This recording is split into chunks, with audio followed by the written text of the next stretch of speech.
Hello everyone, welcome back to my YouTube channel. ഞാൻ ഇൻസ്റ്റാഗ്രാമിൽ ഇങ്ങനെ എല്ലാവരോടും ചോദിച്ചിരുന്നു, കാനഡയിൽ മൂവ് ചെയ്തതിന് ശേഷം എന്തൊക്കെ ലൈഫ് സ്കില്ലാണ് ഞാൻ പഠിച്ചേ എന്നതിനെക്കുറിച്ച് നിങ്ങൾക്ക് അറിയാൻ താല്പര്യമുണ്ടെന്ന് ഒരുപാട് പേര് എസ് എന്ന് പറഞ്ഞു.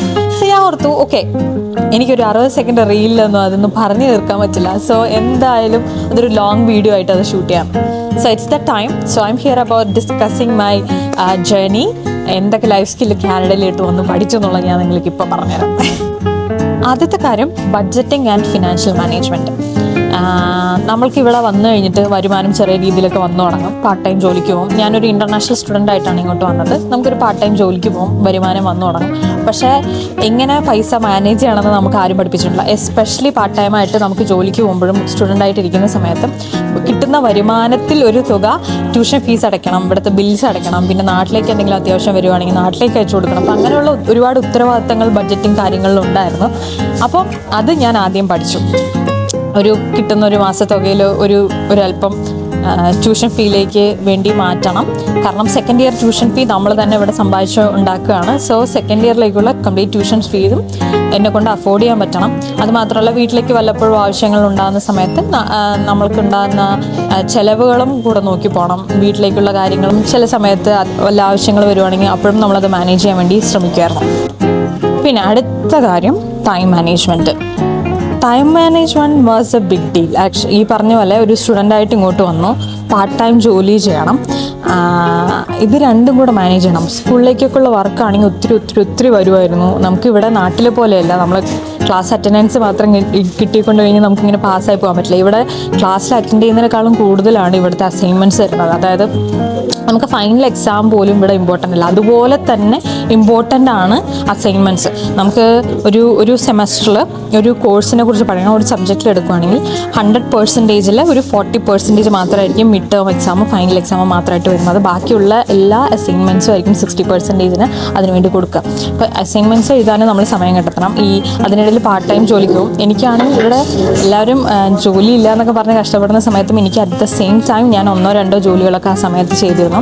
അപ്പോൾ എനിക്ക് അവർക്ക് വേണ്ടി സമയം, ഒരു എംപ്ലോയർക്ക് വേണ്ടി എൻ്റെ സമയം കണ്ടെത്തി കൊടുക്കുക എന്നുള്ളത് എൻ്റെ ആവശ്യമായിരുന്നു. കാരണം എനിക്ക് സമ്പാദിക്കണം, ട്യൂഷൻ ഫീ അടയ്ക്കണം, അത് എൻ്റെ ആവശ്യമായിരുന്നു. അപ്പം ഇവിടുത്തെ നമ്മുടെ നാട്ടിലുള്ള ക്ലാസ് പോലെ കൂടെ അല്ല ഇവിടുത്തെ ക്ലാസ് എന്ന് പറഞ്ഞു കഴിഞ്ഞാൽ ഒരു ദിവസം 2 മണിക്കൂറിൻ്റെ ക്ലാസ്, അല്ലെങ്കിൽ അടുത്ത ദിവസം ചിലപ്പോൾ രാവിലെയും വൈകിട്ടും 2 മണിക്കൂറിൻ്റെ ക്ലാസ്സസ് മാത്രമേ ഉണ്ടാവുള്ളൂ.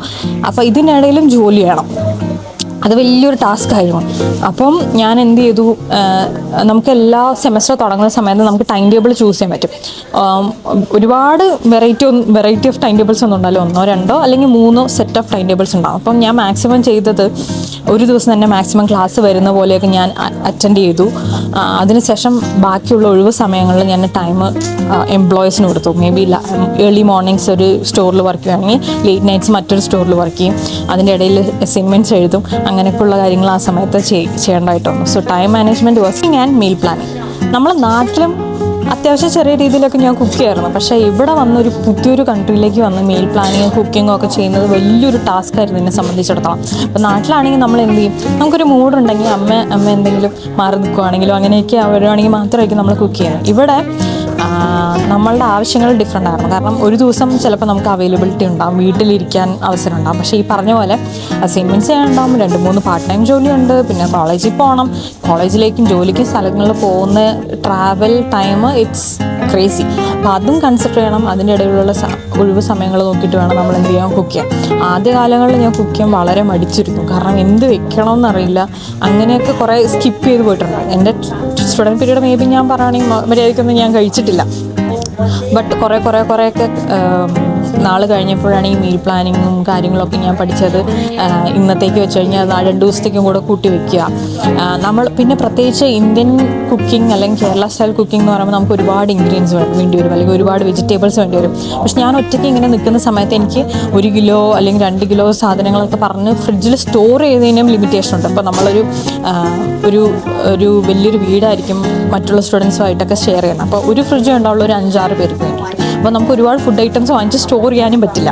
അതുപോലെ നമ്മളുടെ നാട്ടിലൊരു ഓപ്പൺ മാർക്കറ്റ് ആണെങ്കിൽ ഇവിടെ അങ്ങനെയല്ല.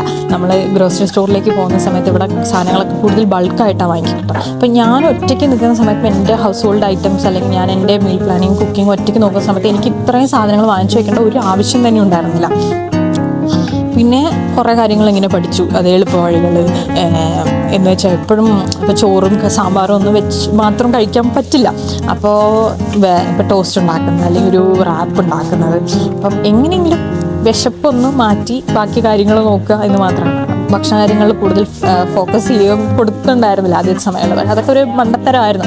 നമ്മൾ മര്യാദയ്ക്ക് ഭക്ഷണം കഴിക്കാനും നല്ല രീതിയിൽ ഉറക്കം കിട്ടാനും ഒക്കെ ആ സമയം നോക്കും. പക്ഷെ നമ്മൾ ആ ഒരു 2 years ഒരു സ്റ്റുഡൻറ്റ് പീരീഡ് എന്ന് പറഞ്ഞു കഴിഞ്ഞാൽ നമ്മൾക്ക് വേറെ കുറേ കമ്മിറ്റ്മെൻറ്റ്സ് ഉണ്ടാകും. അതുപോലെ കോളേജിൽ നല്ല രീതിയിൽ മാർക്ക് എടുത്ത് പാസ്സാകണം, അല്ലെങ്കിൽ നമുക്ക് പൈസ ഉണ്ടാക്കണം, ഫീസ് അടയ്ക്കണം, അങ്ങനെയൊക്കെയുള്ള ഒരുപാട് ഉത്തരവാദിത്തങ്ങളുള്ളതുകൊണ്ടും ആദ്യ സമയങ്ങളിൽ ഞാനിത് ഒരുപാട് ബുദ്ധിമുട്ടെങ്കിലും പിന്നീട് ഐ മാസ്റ്റേർഡ് ദോസ് സ്കിൽസ്.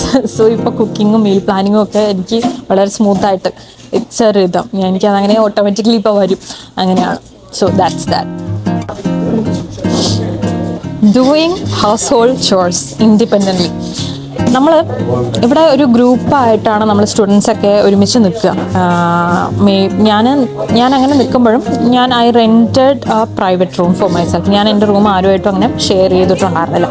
അപ്പോൾ തന്നെ ഈ വീട്ടിലുള്ള ചെറിയ ചെറിയ ജോലികൾ, അതിപ്പം പല ആൾക്കാരും പല നാട്ടിൽ നിന്ന് വരുന്ന ആൾക്കാരായിരിക്കും, പല ശീലങ്ങളൊക്കെ ഉണ്ടായിരിക്കും. നമ്മൾക്ക് എല്ലാവരുമായിട്ട് അഡ്ജസ്റ്റ് ചെയ്ത് പോകാൻ പറ്റില്ല. പക്ഷെ ചില കാര്യങ്ങൾ ഇപ്പോൾ നമ്മൾ ഡൈനിങ് ഏരിയ, കിച്ചൺ, അതൊക്കെ ഷെയറിങ് ആയിരിക്കും, എല്ലാവരും ഒരുപോലെ ഉപയോഗിക്കുന്നതായിരിക്കും.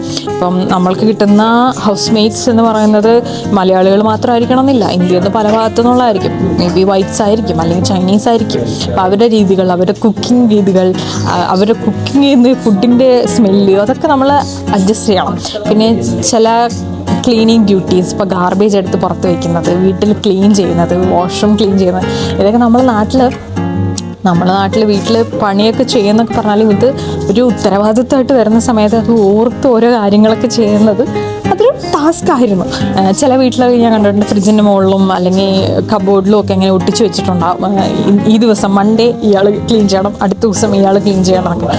അതൊക്കെ ഒരു സ്കില്ലാണ്. നമ്മൾ പ്രത്യേകിച്ച് നമ്മൾ ഇന്ത്യൻ ബോൺ ആൻഡ് ബ്രോട്ടപ്പ് ആയതുകൊണ്ട് നമ്മൾക്ക് ഈ ശീലങ്ങളൊക്കെ അത് സ്വാഭാവികമായിട്ട് വരുന്നത് കുറച്ച് പ്രയാസമുള്ള കാര്യമാണ്. ഇവിടെയുള്ള വൈറ്റ്സിൻ്റെ ഇടയിൽ ഞാൻ കൂടുതൽ ശ്രദ്ധിച്ചിട്ടുള്ള കാര്യമാണ്, അവർ ഭയങ്കര ഇൻഡിപെൻഡൻ്റ് ആണ്. ഈ കാര്യങ്ങൾ പറഞ്ഞ പോലെ ഗ്രോസറിക്ക് പോകുന്നതും വീട്ടിൽ ഹൗസ് ഹോൾഡ് കാര്യങ്ങൾ മാനേജ് ചെയ്യുന്നതും ഫിനാൻസ് ഹാൻഡിൽ ചെയ്യുന്നതും അവർ കുഞ്ഞുനാൾ മുതലേ. അത് എന്ന് വെച്ച് കഴിഞ്ഞാൽ ഇവിടെ 12 വയസ്സ് മുതലേ കുട്ടികളൊക്കെ എന്ത് ചെയ്യും, പാർട്ട് ടൈം ജോലിക്ക് പോകുന്ന കണ്ടിട്ടുണ്ട്, അല്ലെങ്കിൽ സമ്മർ വെക്കേഷൻ സമയത്ത് ജോലിക്കൊക്കെ പോകുന്ന കണ്ടിട്ടുണ്ട്. അപ്പോൾ അവർക്കത് സ്വാഭാവികമായിട്ട് വരും എല്ലാ കാര്യങ്ങളും. പക്ഷെ നമുക്കതൊരു ചെറിയൊരു ടാസ്ക് ആയിരുന്നു. പക്ഷേ ഇതൊക്കെ ആദ്യം അത് ചെയ്ത് പിന്നീട് അതിന് ഓരോന്ന് നമുക്ക് എന്താ പറയുക, നമുക്കതങ്ങനെ വശം വന്നു തുടങ്ങി. അപ്പോൾ അതിലൊരു കാര്യമാണ് വീട് വൃത്തിയാക്കി വയ്ക്കുക, അല്ലെങ്കിൽ ഹൗസ് ഹോൾഡ് ഷോസ് തന്നെ നമ്മൾ എല്ലാ രീതിയിലും എല്ലാവരുമായിട്ട് ഷെയർ ചെയ്ത് അങ്ങനെയൊക്കെ ചെയ്യുന്നത്, ഒരു റൂട്ടീനായിട്ട് അതൊക്കെ ചെയ്യുന്നത്, അതൊരു കാര്യം. പിന്നെ പബ്ലിക് ട്രാൻസ്പോർട്ടേഷൻ ആൻഡ് നാവിഗേഷൻ, ആ കാര്യത്തിൽ എനിക്ക് ധൈര്യത്തോടെ പറയാൻ പറ്റും. കാരണം ഏറ്റവും കൂടുതൽ പബ്ലിക് ട്രാൻസ്പോർട്ടേഷൻ ഞാൻ ഉപയോഗിച്ചിട്ടുണ്ട്. ആദ്യത്തെ 2 years എനിക്ക് കാറുണ്ടായിരുന്നില്ല, ആദ്യത്തെ 2 വർഷം സ്റ്റുഡൻറ്റ് പീരീഡ്. ആൻഡ് എൻ്റെ പാർട്ട്ണർ വേറൊരു സിറ്റിയിലായിരുന്നു താമസിച്ചിട്ടുണ്ടായിരുന്നത്. അപ്പോൾ എനിക്ക് ഏറ്റവും കൂടുതൽ ഞാൻ ഇവിടുത്തെ കാനഡയിലെ ട്രെയിൻ സർവീസ് എന്ന് പറഞ്ഞാൽ ഗോ ട്രാൻസിറ്റ് ആണ്. ഗോ ട്രാൻസിറ്റ് എന്ന് പറഞ്ഞാൽ ഗോ ട്രാൻസിറ്റിൻ്റെ ട്രെയിനുണ്ട്, ഗോ ട്രാൻസിറ്റിൻ്റെ ബസ്സും ഉണ്ട്. അപ്പം ഞാൻ ഏറ്റവും കൂടുതൽ ബസ്സും ട്രെയിനും കയറി അതിപ്പോൾ എനിക്ക് എന്താ പറയുക, എല്ലാവരും പറയും ഞങ്ങൾ ഇത്രയും വർഷം ഇവിടെ നിന്നിട്ട് പക്ഷേ ഞങ്ങൾ ട്രെയിനിൽ കയറിയിട്ടില്ല. പക്ഷെ ഞാൻ വന്ന ഏകദേശം ഒരു 15 days 20 daysനകത്ത് ഞാൻ ട്രെയിൻ യൂസ് ചെയ്യാൻ പഠിച്ചു. അതുപോലെ തന്നെ ഓരോ സിറ്റി എന്ന് എടുത്ത് പറയണം. അപ്പം നമ്മൾക്ക് ഓരോ ജില്ല പോലെ ഓരോ ജില്ലയിലും അവരുടെ ട്രാൻസിറ്റ് വ്യത്യാസമാണ്. അപ്പം ഞാൻ നയഗ്ര ഫാൾസിൽ നിന്ന് എനിക്കൊരു ബസ് പാസ് ഉണ്ട്. ആ ബസ് പാസ് ഒരിക്കലും വേറൊരു സിറ്റിയിൽ വന്ന് ഉപയോഗിക്കാൻ പറ്റില്ല. പാലക്കാട് ഉപയോഗിച്ചത് എനിക്ക് തൃശ്ശൂർ വന്ന് ഉപയോഗിക്കാൻ പറ്റില്ല. അപ്പോൾ ഓരോ സിറ്റിക്കും അവരുടേതായ ട്രാൻസിറ്റ് ഉണ്ട്. ബസ് കയറുന്നതൊക്കെ ഒരു ടാസ്ക് ആണെന്ന് പറയുന്നത് കേട്ടിട്ടുണ്ട്. ചിലരൊക്കെ എൻ്റെ അടുത്ത് പറഞ്ഞിട്ടുണ്ട് ബസ് കയറുമ്പോൾ സൈഡ് മാറിപ്പോകണം. അതായത് നമ്മളുടെ നാട്ടിൽ റോഡ് വശം എങ്ങനെയാണ്, എനിക്കിപ്പോൾ പറയുമ്പോൾ തിരിഞ്ഞു പോകും. നമ്മൾ ഇവിടെ വലതുവശം ചേർന്നിട്ടാണ് ഓടിക്കുന്നത്. അപ്പോൾ വലതുവശത്തായിരിക്കും ബസ്സിൻ്റെ ഡോറ് തുറക്കുന്നത്. ചിലരത് മറന്നിട്ട് നേരെ ഓപ്പോസിറ്റ് സൈഡ് പോയിട്ട് ബസ്സിന് വേണ്ടി വെയിറ്റ് ചെയ്ത് നിന്നിട്ട് ബസ് മിസ് ചെയ്തിട്ടുണ്ടെന്ന് പറയുന്നത്. അതുപോലെ ഇവിടെ ബസ്സൊക്കെ വളരെ റെയറാണ്. എന്ന് വെച്ച് കഴിഞ്ഞാൽ 1 മണിക്കൂറിന് ഒരു ബസ് അങ്ങനെയൊക്കെ ഉണ്ടാകാറുള്ളൂ. മിസ് ചെയ്ത് കഴിഞ്ഞാൽ പിന്നെ നിങ്ങൾ ആ മഞ്ഞത്ത് ചിലപ്പം നല്ല വെതറൊക്കെ ആണെങ്കിൽ അടിപൊളിയായിരിക്കും. മഞ്ഞത്തൊക്കെ ഇങ്ങനെ വെയിറ്റ് ചെയ്ത് നിൽക്കേണ്ടതായിട്ടൊക്കെ വരും. അപ്പോൾ ആദ്യം ബസ് യൂസ് ചെയ്യുന്നതിൻ്റെ ആപ്പ് ഡൗൺലോഡ് ചെയ്യുക, മാസം മാസം അതിലേക്ക് ബസ് കാർഡിലേക്ക് റീചാർജ് ചെയ്യുന്ന പരിപാടികൾ. ഇവിടെ എല്ലാം ബസ്സിൻ്റെ നമ്പറുകൾ വെച്ചിട്ടാണ് എല്ലാവരും നോക്കി പോകുന്നത്. അതുപോലെ ബസ് കയറുന്ന സമയത്ത് ഒരു ബെല്ലുണ്ടാകും, അത് പ്രസ് ചെയ്യുന്നത്, അതൊക്കെ ഒരു എന്താ പറയുക, ഒരു ഡിഫറെൻറ്റ് എക്സ്പീരിയൻസ് ആണ്. അതുപോലെ തന്നെ ഗോ ട്രെയിനിലും കിളിയും ടി ഒന്നും കാണാറൊന്നുമില്ല. ട്രെയിനിൽ തുറക്കുന്നു, നമ്മൾ കയറുന്നു. നമ്മൾ ഒബ്വിയസ്ലി ടിക്കറ്റ് എടുക്കണം, ഓൺലൈനിലൂടെ ടിക്കറ്റ് പർച്ചേസ് ചെയ്തിട്ട് നമ്മൾ കയറുന്നു, പ്രത്യേക സ്റ്റോപ്പെത്തും. എനിക്കാണെങ്കിൽ ഞാൻ നയഗ്ര ഫാൾസ് മറ്റൊരു സിറ്റിയിലേക്ക് എനിക്ക് മൂവ് ചെയ്യുന്ന സമയത്ത് ഞാൻ കൃത്യം പറയുകയാണെങ്കിൽ നയഗ്ര ഫാൾസിൻ്റെ ഹബ്ബിലേക്ക് ഒരു ലോക്കൽ ട്രാൻസിറ്റ് എടുക്കണമായിരുന്നു. ആ ഹബ്ബിൽ നിന്ന് ബർലിംഗ്ടൺ വരെ പോകാൻ എനിക്ക് ഗോ ബസ് എടുക്കണമായിരുന്നു. ബർലിംഗ്ടൺ മുതൽ ടൊറൻഡോ യൂണിയൻ സ്റ്റേഷൻ വരെ പോകാൻ ഗോ ട്രെയിൻ എടുക്കണമായിരുന്നു. ടൊറൻഡോ യൂണിയൻ സ്റ്റേഷൻ മുതൽ ഓഷോ വരെ അവിടെ നിന്ന് വേറെ ഇറങ്ങി കയറി ഓഷോ വരെ പോകാൻ രണ്ടാമതൊരു ഗോ ട്രെയിൻ എടുക്കണമായിരുന്നു. ഓഷോയിൽ നിന്ന് പീറ്റർബോയിലേക്ക് പോകാൻ ഗോ ബസ് എടുക്കണമായിരുന്നു. പിന്നെ പീറ്റർബോയിൽ നിന്ന് എനിക്ക് വേറൊരു സ്ഥലത്തേക്ക് പോകാൻ വേണ്ടിയിട്ട് അവിടെ ബസ് സർവീസ് കുറവായിരുന്നു. അതുകൊണ്ട് തന്നെ ആരെങ്കിലും പിക്ക് ചെയ്യാൻ പറഞ്ഞു, അല്ലെങ്കിൽ എനിക്കൊരു ക്യാബ് എടുക്കേണ്ടതായിട്ട് വരായിരുന്നു. So it was a quite journey. എനിക്ക് പാലക്കാട് നിന്ന് ട്രിവാൻഡ്രത്ത് പോകണം, ചിലപ്പം ഞാനൊരു ട്രെയിൻ എടുത്ത് പോയി അമൃത കയറി കഴിഞ്ഞാൽ രാവിലെ ഇവിടെ എത്തുമായിരിക്കും. പക്ഷേ ഇവിടെ ഇതൊരു ടാസ്ക്കായിരുന്നു. പക്ഷെ അതൊരു രസമുള്ളൊരു കാര്യമായിരുന്നു. ഇവിടുത്തെ ട്രെയിനിലെ യാത്രയും ഒക്കെ. ഒരു ക്യാബിനിൽ ഞാൻ മാത്രമായിരിക്കും ഉണ്ടാവുക, വേറെ ആരും ഞാൻ കണ്ടിട്ടില്ല. കാരണം ഇവിടെ അത്ര പബ്ലിക് ട്രാൻസ്പോർട്ടേഷൻ അധികം ആളുകൾ റിലേ ചെയ്യുന്നില്ല എന്ന് വേണമെങ്കിൽ പറയാം. May be sub urban areas, വലിയ വലിയ സിറ്റീസ്, ടൊറൻഡോയിലൊക്കെ പോലുള്ള ആൾക്കാർ സബ്വേ ഒക്കെ എടുത്ത് ജോലിക്ക് എന്നും പോകുന്ന അതിലായിരിക്കും. കാരണം ഇവിടുത്തെ ട്രാഫിക് അത്രയുണ്ട്, അതുകൊണ്ടായിരിക്കും അവരത് ഉപയോഗിക്കുന്നത്. പക്ഷേ ഒരു ലോങ് ഡിസ്റ്റൻസ് ഒക്കെ പോകാൻ ആൾക്കാർ സ്വന്തം കാറിൽ തന്നെയാണ് പോകുന്നത്.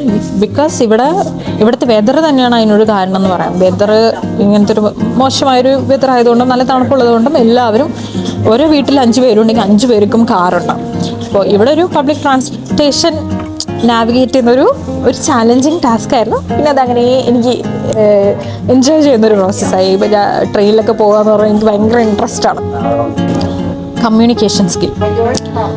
നമ്മൾ ഇംഗ്ലീഷ് മീഡിയമാണ് പഠിച്ച്, എന്നിട്ട് ഇങ്ങോട്ട് വന്നിട്ട് എൻ്റെ അടുത്ത് ഒരു കനേഡിയൻ ആദ്യമായിട്ട് എന്നോട് സംസാരിച്ച് തുടങ്ങിയപ്പോൾ ഹേ ഹൗ ആർ യു എന്ന് ചോദിച്ചത് ഞാൻ ആകെ എങ്ങനെ ബ്ലിങ്കേസിയാന്ന് പറഞ്ഞിരുന്നു. കാരണം ഇവരുടെ ഒരു സ്ലാങ്, ഇപ്പം ഞാൻ ഇപ്പോൾ പണ്ട് മുതലേ ഞാൻ ഹോളിവുഡ് മൂവീസൊക്കെ കാണുമായിരുന്നു. അമേരിക്കൻ സ്ലാങ് അപ്പോൾ വളരെ വ്യക്തമായിട്ട് അറിയാം. എങ്കിൽ കൂടെയും ഒരാൾ ആദ്യമായിട്ട് എൻ്റെ അടുത്ത് സംസാരിച്ച് തുടങ്ങിയപ്പോൾ എനിക്ക് എന്താ പറയേണ്ടതെന്ന് അറിയില്ല. കാരണം നമ്മൾ ഹായ് ഹൗ ആർ യു എന്ന് ചോദിക്കുമ്പോൾ ഐ എം ഫൈൻ താങ്ക്സ് എന്നല്ലല്ലോ പറയേണ്ടത്. ഇവർക്കൊരു സ്ലാങ് ഉണ്ട്. എസ്പെഷ്യലി കനേഡിയൻസിന് ഒരു പ്രത്യേക സ്ലാങ് ഉണ്ടെന്ന് പറയും. അമേരിക്കൻസ് പോലെയല്ല, കനേഡിയൻസിന് ഒരു പ്രത്യേക രീതിയും പ്രത്യേക ശൈലികളും ഉണ്ട്. അപ്പോൾ നമ്മളൊരു കടയിലേക്കോ വേറെ ഏത് സ്റ്റോറിലേക്കോ കയറുന്ന സമയത്ത് ആദ്യം തന്നെ നമ്മൾ പോയിട്ട് can I get A coffee എന്നൊന്നും പോയി ചോദിക്കില്ല. നമ്മൾ ആദ്യം പോയി സംസാരിക്കുന്നത് ഹേ ഹൗ ആർ യു എന്ന് നമ്മൾ ചോദിക്കും. അപ്പോൾ അവർ പറയും good thanks, how are you today എന്ന് അവർ ചോദിക്കും. അപ്പോൾ നമ്മൾ അങ്ങോട്ട് പ്രിറ്റി ഗുഡ്, ഇറ്റ്സ് വേറെ എന്തെങ്കിലും ഒരു കോൺവെർസേഷൻ സ്റ്റാർട്ട് ചെയ്യും. It's a nice day, I'm enjoying the weather എന്ന് നമ്മൾ പറയും. അതൊക്കെ കഴിഞ്ഞിട്ട് അവർ ചോദിക്കും what can I get for you. അപ്പോൾ നമ്മൾ പറയും എനിക്ക് ഇതാണ് വേണ്ടത്. എന്നിട്ട് പറഞ്ഞ അവസാനിക്കുക പ്ലീസ് ആൻഡ് താങ്ക് യു എന്ന് പറയണം. അത് കമ്മ്യൂണിക്കേഷൻ വാസ് ഇംഗ്ലീഷ് പറയുക എന്ന് മാത്രമല്ലായിരുന്നു, ഒരു പ്രോപ്പറായിട്ടൊരു മാനേഴ്സ് ഉപയോഗിക്കുക, ഭയങ്കര പ്ലസൻ്റായിട്ട് നമ്മൾ ആൾക്കാരോട് സംസാരിക്കുക, ഐ കോണ്ടാക്റ്റ് വയ്ക്കുക, ഭയങ്കര പൊളൈറ്റായിട്ട് സംസാരിക്കുക, അങ്ങനെയൊക്കെയുള്ള കാര്യങ്ങളൊക്കെ എന്ത് ചെയ്തു കമ്മ്യൂണിക്കേഷൻ സ്കില്ലിലൂടെ ഞാൻ ഇവിടെ വന്നിട്ട് പഠിച്ചു.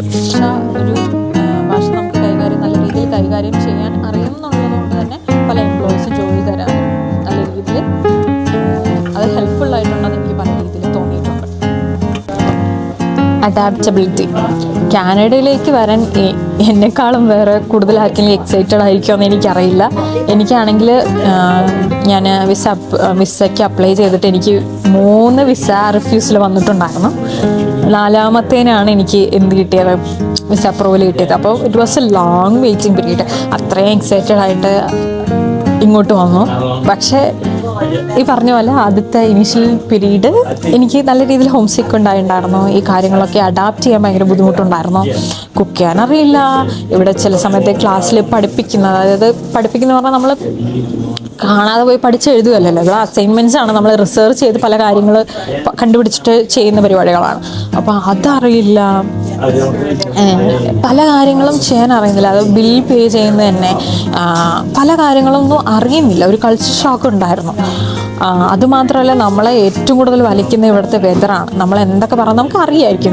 നമ്മളൊരു കോൾഡ് കൺട്രിയിലേക്കാണ് മൂവ് ചെയ്യുന്നത്. അവിടെ മഞ്ഞുണ്ടാകും, നമ്മൾ ജാക്കറ്റ് ധരിക്കണം എന്നൊക്കെ നമ്മൾ കണ്ടിട്ടുണ്ടാകും, സിനിമയിലടക്കം നമ്മൾ കണ്ടിട്ടുണ്ടാകും. പക്ഷേ ഇവിടെ വരുമ്പോൾ അത് അഡാപ്റ്റ് ചെയ്യാൻ ഒത്തിരിയധികം ബുദ്ധിമുട്ടും. ഞാനൊരു സെപ്റ്റംബർ ഇൻടേക്കിനാണ് വന്നത്. സെപ്റ്റംബർ ഇൻടേക്ക് എന്ന് പറഞ്ഞാൽ അവരുടെ ഒരു കംപ്ലീറ്റ് സമ്മർ കഴിഞ്ഞിട്ട് അവർ ഫോളിലേക്ക് മൂവ് ചെയ്യും, ഫോളിൽ നിന്ന് വിൻ്ററിലേക്ക് മൂവ് ചെയ്യും. അതൊരു ഭയങ്കര നല്ലൊരു ട്രാൻസിഷൻ ഉള്ളൊരു പീരീഡായിരുന്നു ആ സമയം എന്ന് പറഞ്ഞു കഴിഞ്ഞാൽ. എന്താ വെച്ച് കഴിഞ്ഞാൽ ഇവിടെ ഇല പൊഴിഞ്ഞു പോവും, അതിനുശേഷം ഇങ്ങനെ വിൻ്റർ വരും. ബോഡിക്ക് അതിനെ അഡാപ്റ്റ് ചെയ്യാൻ അത് ഭയങ്കരമായിട്ട് ബുദ്ധിമുട്ടിയിട്ടുണ്ടായിരുന്നു ആ സമയങ്ങളിൽ. എന്തൊക്കെ പറഞ്ഞാലും weather is a big deal. അതുപോലെ നമുക്ക് സീസണൽ ഡിസോർഡർ എന്ന് പറയുന്നത് തമാശയല്ല. നമ്മളുടെ ബോഡി അതിനനുസരിച്ച് റിയാക്ട് ചെയ്യും. വൈറ്റമിൻ ഡി, സൂര്യൻ്റെ വെളിച്ചം നമുക്ക് കിട്ടിയില്ലെങ്കിൽ അതിനനുസരിച്ചുള്ള സിംറ്റംസും സൈൻസും ഒക്കെ നമ്മളുടെ ബോഡി കാണിച്ചു തുടങ്ങും. Awareness and open mindedness. Especially Canada ഒരു ഇമിഗ്രൻ്റ് കൺട്രിയാണ്. ഇവിടെ നിങ്ങൾ കനേഡിയൻ എന്ന് പറഞ്ഞ് കാണുന്ന ഒട്ടുമിക്ക ആൾക്കാരും യൂറോപ്യൻ കൺട്രീസിൽ നിന്നും ഏഷ്യയിൽ നിന്നും ഒക്കെ ഇങ്ങോട്ട് മൈഗ്രേറ്റ് ചെയ്ത് വന്ന ആൾക്കാരാണ്. അപ്പോൾ അതുകൊണ്ട് തന്നെ ഇറ്റ്സ് ബിൽഡ് ഓൺ മൈഗ്രേഷൻ. ഇപ്പം നിങ്ങളിവിടെ കാണുന്ന വൈവിധ്യമായ ആൾക്കാരെ കാണും, അവരുടെ കൾച്ചർ കാണും, അവരുടെ ട്രഡീഷൻ കാണും. കനേഡിയൻസിന് ഒരു ഓപ്പൺനെസ് ഉണ്ട്. ഇപ്പം നമ്മളിപ്പോൾ ഞാനൊരു ഇന്ത്യൻ ആണെന്ന് പോയി പറഞ്ഞു കഴിഞ്ഞ് കഴിഞ്ഞാൽ ഒരാളോട്, ഇപ്പം വർക്ക് പ്ലേസിൽ തന്നെ ഞാൻ ഇൻട്രൊഡ്യൂസ് ചെയ്യുന്ന സമയത്ത് ഞാനിങ്ങനെ വരുന്നത് ഇന്ത്യ എന്നാണെന്ന് പറഞ്ഞാൽ അവർ നമ്മളോട് ചോദിക്കും എവിടെ നിന്നാണ് വരുന്നത്. അവർക്ക് വലിയ ധാരണയൊന്നും ഉണ്ടാവില്ല. പക്ഷെ എന്നാലും ചോദിക്കും എവിടെ നിന്നാണ് വരുന്നത്, എന്തൊക്കെയുണ്ട്, എങ്ങനെയാണ് എന്നൊക്കെ പറയും. എനിക്ക് ഈ കാര്യങ്ങളൊക്കെ പറഞ്ഞു കൊടുക്കാൻ ഭയങ്കര താല്പര്യമുള്ളതുകൊണ്ട് ഞാൻ ഇൻഡസ് വാലി സിവിലൈസേഷൻ മുതലേ അങ്ങോട്ട് തുടങ്ങും. കനേഡിയൻസ് ഹോളിഡേ കൊടുക്കുന്നൊരു ദിവസമുണ്ട്, സെൻറ്റ് പാട്രിക് ഡേ എന്ന് പറഞ്ഞു കഴിഞ്ഞാൽ എസ്പെഷ്യലി അത് ഒരു ഐറിഷ് ഡേ ആണ്, ഐറിഷ് ഹോളിഡേ ആണ്. അപ്പം ഇവിടെയും എന്തുണ്ട്, അയർലാൻഡിൽ നിന്നുള്ള ആൾക്കാർ ഇവിടെ ഉണ്ട്. അപ്പോൾ അവരെ റെസ്പെക്റ്റ് ചെയ്തുകൊണ്ട് അങ്ങനെ ഒരു ദിവസം നമ്മളിവിടെ ആചരിക്കുന്നു. അതുപോലെ തന്നെ നമ്മളിവിടുത്തെ ഇന്ത്യൻസ് കമ്മ്യൂണിറ്റിനെ അഡ്രസ്സ് ചെയ്തുകൊണ്ട് എന്ത് ചെയ്യുന്നുണ്ട്, കോളേജിലും ഓഫീസിലും അങ്ങനെയുള്ള എല്ലാ കമ്മ്യൂണിറ്റീസിലും ദീപാവലി സെലിബ്രേറ്റ് ചെയ്യുന്നുണ്ട്. അപ്പോൾ അവർ അത്രയും ഓപ്പൺ ആയിട്ടും അല്ലെങ്കിൽ എല്ലാ കൾച്ചറിനെയും എല്ലാ ട്രഡീഷനെയും അവർ റെസ്പെക്റ്റ് ചെയ്യുന്നുണ്ട്. അപ്പോൾ അത് തന്നെ നമ്മളും അങ്ങോട്ട് കാണിക്കുക. അതൊരു ബേസിക് സിവിക് സെൻസ് അല്ലേ? യെസ്, അതെ. Emotional intelligence and mental health. ഇപ്പോൾ ഇങ്ങനെ ഒരു ഹാർഡ് വെതറിലൂടെ കടന്നു പോകുന്ന സമയത്ത് നിങ്ങൾക്കൊന്ന് പുറത്ത് പോയി നടക്കാനാണ് തോന്നുന്നതെങ്കിൽ പുറത്ത് പോവുക, അല്ലെങ്കിൽ 4 ആൾക്കാരെ കണ്ട് സംസാരിക്കാനാണ് തോന്നുന്നതെങ്കിൽ 4 ആൾക്കാരെ കണ്ട് സംസാരിക്കാം. So I started building my own peace. ഞാൻ ആരെ റിലേ ചെയ്യാതെ ഒറ്റയ്ക്ക് എൻ്റെ സമാധാനം സന്തോഷം ഞാൻ തന്നെ കണ്ടെത്തി. എൻ്റെ ഒരു കാര്യം പറയുകയാണെങ്കിൽ എനിക്ക് ഏറ്റവും കൂടുതൽ പ്രശ്നം വന്നിരിക്കുന്നത് മേ ബി നമ്മളുടെ കമ്മ്യൂണിറ്റിയിൽ നിന്നുള്ള ആൾക്കാർ തന്നെയാണ് ഏറ്റവും വലിയൊരു ബുദ്ധിമുട്ടായി തോന്നിയത്. ഇവിടുത്തെ കനേഡിയൻസൊക്കെ പല രീതിയിലും പല കാര്യങ്ങളിലൊക്കെ എന്നെ ഹെൽപ്പ് ചെയ്തിട്ടുണ്ട്. ബട്ട് കുട്ടികൾ ആൾക്കാർക്ക് നമ്മൾ നന്നാവുന്ന കാണുന്ന ഇഷ്ടമല്ല എന്നൊക്കെ പറയില്ല, അതുപോലെയൊക്കെ തന്നെ ആയിരിക്കാം, അല്ലെങ്കിൽ അവർക്ക് അവരുടേതായ റീസൺസ് ഉണ്ടാവും. അപ്പോൾ അതുകൊണ്ട് തന്നെ I started living my own and I started finding my own peace. ഒരു ഇമോഷണൽ ബൗണ്ടറി കീപ്പ് ചെയ്ത് നമുക്ക് വേണ്ട കാര്യങ്ങൾ, നമ്മൾ എന്താണ് ലൈഫിൽ ഉദ്ദേശിക്കുന്ന കാര്യങ്ങൾ അത് മാത്രം ഫോക്കസ് ചെയ്ത് മുന്നോട്ട് പോകാൻ തുടങ്ങി.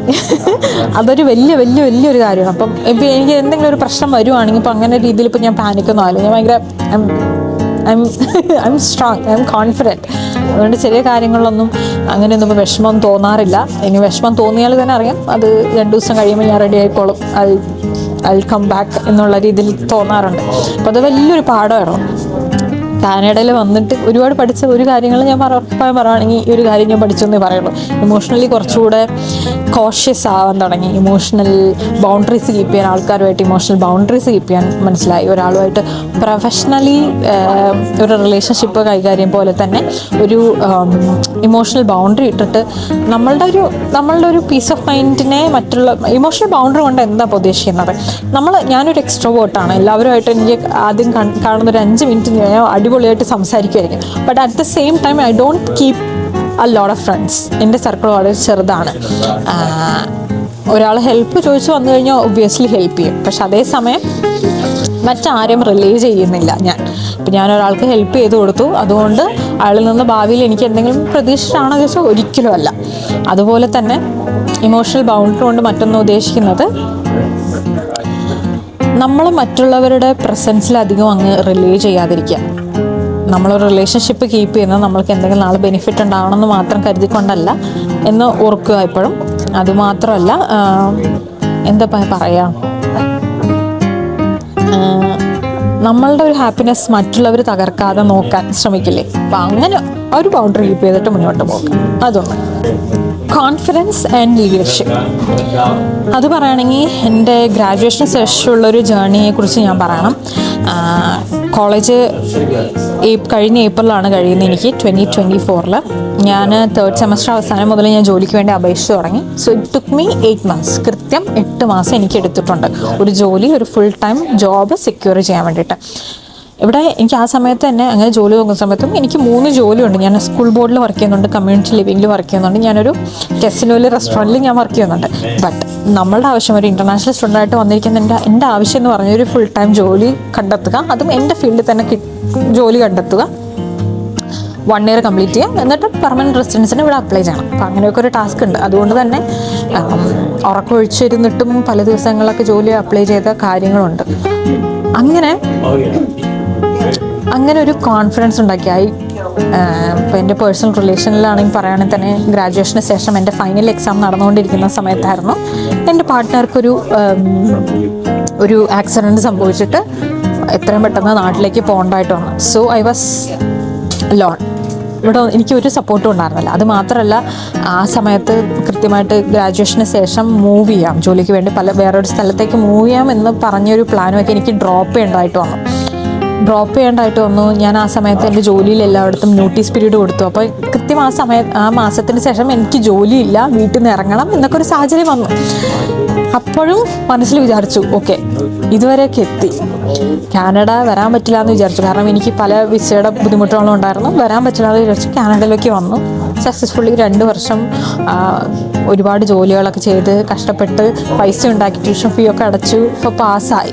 അപ്പം ഇങ്ങനെ ഒരു ബുദ്ധിമുട്ടുള്ള സിറ്റുവേഷൻ വരുവാണ്. അപ്പോൾ അത് സർവൈവ് ചെയ്യണം, അല്ലെങ്കിൽ അത് സർവൈവ് ചെയ്യാൻ പറ്റുമെന്ന് എനിക്ക് തന്നെ ഒരു കോൺഫിഡൻസ് ഉണ്ടായി. അതിൽ ഒരു ഭാഗമാണ് എൻ്റെ കണ്ടന്റ് ക്രിയേഷൻ ജേർണി. ലാസ്റ്റ് ഏപ്രിലാണ് എൻ്റെ കണ്ടന്റ് ക്രിയേഷൻ ജേർണി തുടങ്ങിയത്. ഇന്ന് എനിക്ക് അതിനെക്കുറിച്ച് പറയാൻ കുറച്ചുകൂടി ഒരു സന്തോഷമുണ്ട്. കാരണം today I hit 10K followers on Instagram. It was quite A journey. പല ദിവസങ്ങളും ഡീമോട്ടിവേറ്റഡ് ആയിട്ടുണ്ട്. ഒരു പ്രത്യേക സാഹചര്യത്തിലൊക്കെ ഇൻസ്റ്റാഗ്രാമിൽ നിന്ന് എനിക്ക് എൻ്റെ ഫോളോവേഴ്സിനെയൊക്കെ ഡിലീറ്റ് ചെയ്യുന്നൊരു സമയം വന്നു. ഒരു അനക്കമില്ലാത്തൊരു 5 months ഒക്കെ ഉണ്ടായിരുന്നു. അതിനുശേഷം I made a come back. ഐ start posting every day consistently for last a month. അപ്പോൾ ഒരു വലിയൊരു ട്രാൻസിഷൻ ആ ഒരു മന്തിൽ എനിക്ക് എൻ്റെ ഒരു അക്കൗണ്ടിൽ തന്നെ ഉണ്ടാക്കാൻ പറ്റി. സോ അതൊരു പ്രോസസ്സ്. അത് എൻ്റെ ഒരു കോൺഫിഡൻസ്, അല്ലെങ്കിൽ എൻ്റെ ഒരു കരിയർ, അല്ലെങ്കിൽ എന്നെ തന്നെ ബിൽഡ് ചെയ്യാൻ വേണ്ടി എന്നെ ഹെൽപ്പ് ചെയ്തൊരു കാര്യങ്ങളിൽ ഒന്ന് അതാണ്. പിന്നെ ആ സമയത്ത് തന്നെ എനിക്ക് മറ്റൊരു ജോലി കിട്ടി എൻ്റെ ഫീൽഡിൽ തന്നെ. പക്ഷേ ഫുൾ ടൈം അല്ല, പാർട്ട് ടൈം ആയിട്ട് അവർ ഹയർ ചെയ്യാന്ന് പറഞ്ഞു. എനിക്ക് ആ റിസ്ക് എടുക്കണ്ടായിരുന്നു, ആ ജോലി വേണ്ടാന്ന് വെച്ച് കളയായിരുന്നു. പക്ഷേ ഞാൻ അവിടെ ജോലിക്ക് ചേർന്നത് എനിക്ക് എപ്പോഴും എൻ്റെ കരിയറിൽ അത് കാണിക്കാൻ പറ്റുന്നൊരു എക്സ്പീരിയൻസാണ്. പക്ഷെ അതൊരു വേറൊരു സിറ്റിയിലായിരുന്നു. വേറൊരു സിറ്റിയിലാണ്, എനിക്ക് പോയി വരാൻ സൗകര്യമില്ല. ശനി ഞായർ ബസ്സൊന്നും ഇല്ല. ശനി ഞായറൊക്കെയാണ് അവിടെ ജോലിയുള്ളത്. അപ്പം എൻ്റെ കയ്യിൽ കാറില്ല. എങ്ങനെയോ കാറ് കയ്യിൽ കിട്ടി. പക്ഷെ എനിക്ക് ഡ്രൈവ് ചെയ്യാൻ അറിയില്ല. ലൈസൻസ് ഉണ്ട്, ഞാൻ ഫുൾ G ലൈസൻസ് എടുത്തിട്ടുണ്ട്. പക്ഷെ ഞാനിവിടെ ഹൈവേയിലൊന്നും ഒറ്റയ്ക്ക് ഇങ്ങനെ ഓടിച്ചിട്ടില്ല, അല്ലെങ്കിൽ ആരെയും കൂടെ എടുത്തിട്ട് ഞാൻ ഓടിച്ചിട്ടില്ല. ലൈസൻസ് എടുത്ത് തന്നെ 2 ദിവസത്തിൽ ഞാൻ ഓടിപ്പോയിന്ന് ലൈസൻസ് എടുത്തിട്ട് വന്നതാണ്. അല്ലാതെ വേറെ ഇവിടെ ഡ്രൈവ് ചെയ്ത എക്സ്പീരിയൻസ് ഒന്നുമില്ല. അപ്പം ഒരു സുപ്രഭാതത്തിൽ എനിക്ക് നാളെ മുതൽ ജോലിക്ക് പോകണം, കാർ എടുത്തിട്ട് പോകണം. അപ്പോൾ അതൊരു ധൈര്യത്തിൽ അങ്ങ് ഇറങ്ങിയത്. എന്താ പറയുക, ഇപ്പം അത് തിരിഞ്ഞ് ആലോചിച്ച് നോക്കുമ്പോഴും അതൊരു വലിയൊരു, ഇപ്പോഴും എനിക്ക് ഗൂസ് ബംസ് ഉണ്ടാകുന്നൊരു കാര്യമാണ്. കാരണം ഇവിടുത്തെ ഹൈവേ അങ്ങനെയാണ്, പേടി തോന്നും. 4-5 ലൈനുണ്ടാവും. ആൾക്കാർ 100-120 ഇങ്ങനെ പറക്കുന്നുണ്ടാവും.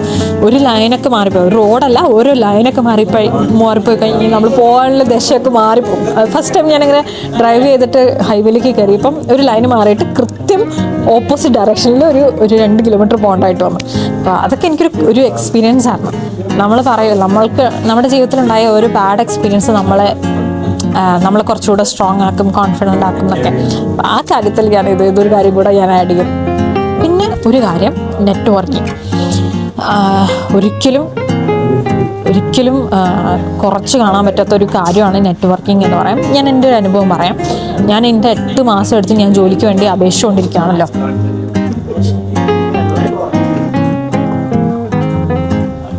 പല ഇൻ്റർവ്യൂസും അറ്റൻഡ് ചെയ്തു, ഗ്രൂപ്പ് കോൾസ് അറ്റൻഡ് ചെയ്തു, ഹോം ടൂർ നടത്തി, പല നടക്കുന്നു.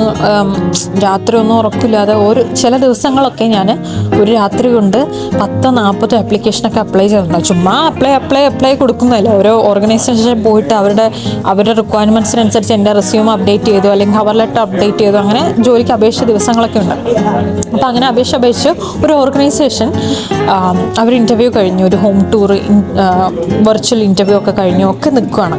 I was in there loop for more than 1 month. അപ്പോൾ എനിക്ക് ജോലി കിട്ടിയെന്ന് ഞാൻ ഉറപ്പിച്ചു.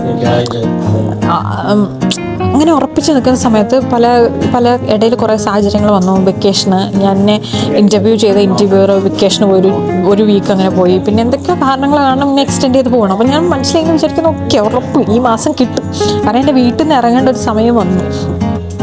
അപ്പം ആ ജോലി എനിക്ക് കിട്ടും ഞാൻ ഉറപ്പിച്ചിരിക്കുമായിരുന്നു. പക്ഷെ unfortunately we could not hire you. ഞങ്ങൾക്കൊരു എക്സ്പീരിയൻസ് ഉള്ള ഒരാളെ കിട്ടിയെന്ന് പറഞ്ഞു. എനിക്ക് സങ്കടവും ദേഷ്യവും ഒക്കെ ഒരുമിച്ച് വന്നൊരു സമയമായിരുന്നു അത്. പക്ഷെ എന്നാലും ഒരു മൈൻഡ്ഫുള്ളി ഞാൻ അടുത്തൊരു സ്റ്റെപ്പാണ്. ഞാനിങ്ങനെ എൻ്റെ ഇൻ്റർവ്യൂക്ക് മെയിൽ അയച്ചു, thank you for having me, thank you for doing my interview, it was really nice to talking to you, can I get your feedback എന്നൊക്കെ പറഞ്ഞുകൊണ്ട് ഞാൻ എന്ത് ചെയ്തു, അവർക്ക് മെയിൽ ചെയ്തു. അതുകൊണ്ട് പ്രത്യേകിച്ച് കാര്യമൊന്നുമില്ല, ഫീഡ്ബാക്ക് കിട്ടി. ഇപ്പോൾ അതിൽ നല്ല റിവ്യൂസാണ് എനിക്ക് അപ്ലൈ ചെയ്തത്. But intentionally I made A connection. എൻ്റെ ഫീൽഡിൽ തന്നെ ഒരു നല്ലൊരു ഓർഗനൈസേഷനിലുള്ളൊരു മാനേജറുമായിട്ട് ഞാൻ കണക്ഷൻ ഉണ്ടാക്കി. അത് ഭാവിയിൽ എന്തെങ്കിലും രീതിയിൽ യൂസ് ആകുമോ എന്ന് പോലും എനിക്കറിയില്ല. പക്ഷെ ഐ ഡിഡ് ദാറ്റ് പർപ്പസ്ഫുള്ളി. ഭാഗ്യമെന്ന് ഓർക്കണേ, 2-3 മാസത്തിന് ശേഷം അതേ ഓർഗനൈസേഷൻ വേറൊരു ലൊക്കേഷൻ നിന്ന് എനിക്ക് ഞാൻ ഒരു മടിയില്ലാതെ അതേ ഓർഗനൈസേഷനിൽ പല ലൊക്കേഷനിലൊക്കെ ഞാൻ അപ്ലൈ ചെയ്യുന്നുണ്ട് കേട്ടോ. അവരെനിക്ക് കോൾ വന്നു, ഞാൻ ഇൻ്റർവ്യൂ അറ്റൻഡ് ചെയ്യുകയാണ്. എന്നിട്ട് ഞാൻ പറഞ്ഞു, എനിക്ക് ഇൻ്റർവ്യൂവും ഇത് കാര്യങ്ങളും ആദ്യത്തെ ഇനിഷ്യൽ പ്രോസസ്സും ഒക്കെ റെഫറൻസും ഒക്കെ കഴിഞ്ഞിട്ട് നിൽക്കുവാണ്, നമുക്ക് ഡയറക്റ്റ്ലി അതിൻ്റെ ലാസ്റ്റ് സ്റ്റെപ്പിലേക്ക് കടക്കാം എന്ന് ചോദിച്ചുകൊണ്ട് ഞാൻ അവർക്ക് മെയിൽ ചെയ്തു.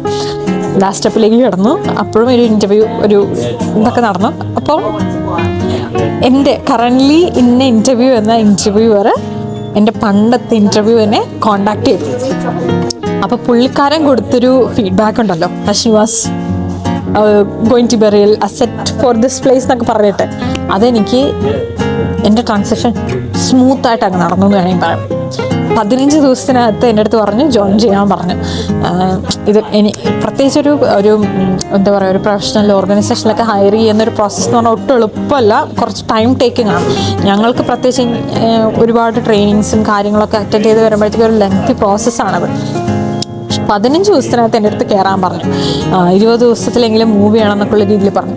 അപ്പം ഞാൻ അവിടെ ഉണ്ടാക്കിയൊരു കണക്ഷൻ സ്വപ്നം പോലും വിചാരിച്ചില്ല അതിങ്ങനെ കറങ്ങി തിരിഞ്ഞ് വരുമെന്ന്. But here it is.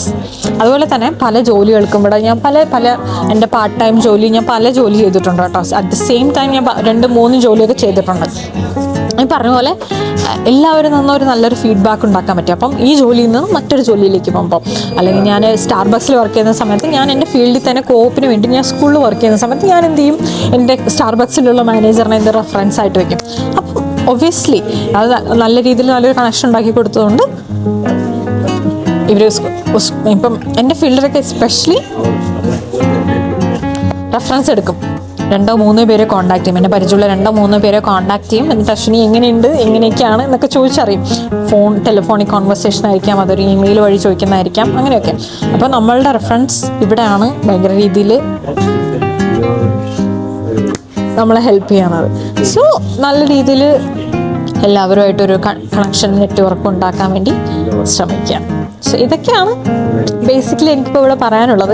ഇനിയും നിങ്ങൾക്ക് കൂടുതൽ ലൈഫ് സ്കിൽസ് അറിയണം എന്ന് താല്പര്യമുണ്ടെങ്കിൽ just comment below. I will see you guys in my next video. Thanks for watching. Love U.